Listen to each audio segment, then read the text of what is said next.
জনদুর্ভোগের কথা চিন্তা করে আমরা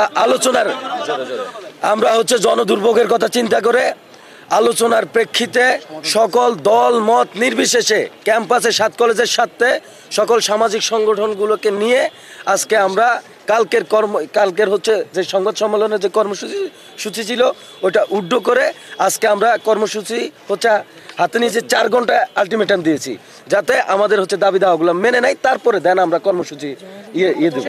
আচ্ছা, ওইটা হচ্ছে 4 ঘন্টা পরে আমরা পেয়েছে জানিয়ে দেবো আমরা কি ধরনের কর্মসূচি দিব। আচ্ছা, ছাত্র দলের যে বিষয়টা যখন একটা মুভ ক্রিয়েট হয়ে গেছে, এখন এখানে কি ছাত্র দল ছিল নাকি ছাত্র শিবির ছিল ওইটা দেখার বিষয় ছিল না, বা আমরা খুঁজে বের করতে পারি নাই। ঢাকা বিশ্ববিদ্যালয় সবাই হল থেকে ছেলেপেলে যারা ছিল ওরা বেরিয়ে আসছে, ঢাকা কলেজের হল থেকে সবাই বেরিয়ে আসছে, যাতে ক্যাম্পাস টু ক্যাম্পাসে যে প্রাতিষ্ঠানিক যে দ্বন্দ্ব সেই দ্বন্দ্বতে ওটা চলে গেছে ভাই। এখানে রাজনৈতিক কোনো ইস্যু ছিল না। বাছাই করা আলু আর স্পাইসি সিজনিং এ প্রাণ পোটাটা চিপস নাকি বিস্কিট খেয়ে বুঝে নাও। পুলিশের ভূমিকা ছিল যখন আপনার নীলক্ষেত থেকে দাওয়া পাল্টা দেওয়া শুরু হয়েছে, তখন আমি নিজেই মহসিন ভাইকে কল দিয়েছি থানায়, আপনি দুদিকেই ছত্রভঙ্গ করে দেন।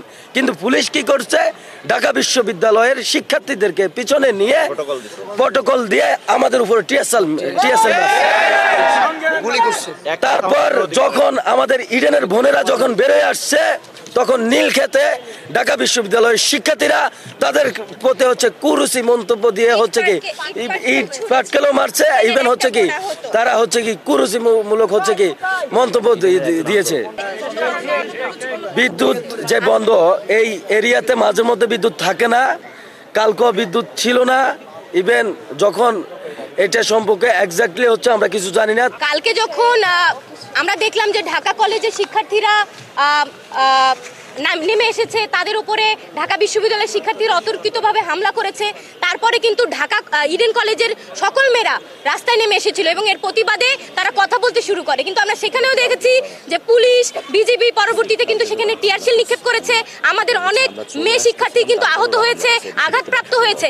ফলে আমরা বলছি, এই যে জুলাই অভ্যুত্থানের সময় আমরা দেখেছিলাম 15 জুলাই পুলিশ এবং ছাত্রলীগের পেটোয়া বাহিনী সাধারণ শিক্ষার্থীদের হামলা করেছিল, আমাদের নারী শিক্ষার্থীদের আহত করেছিল। কালকেও কিন্তু আমরা দেখলাম ঠিক একই কায়দায় আমাদের শিক্ষার্থীদের উপর, আমাদের নারী শিক্ষার্থীদের উপর হামলা করা হয়েছে।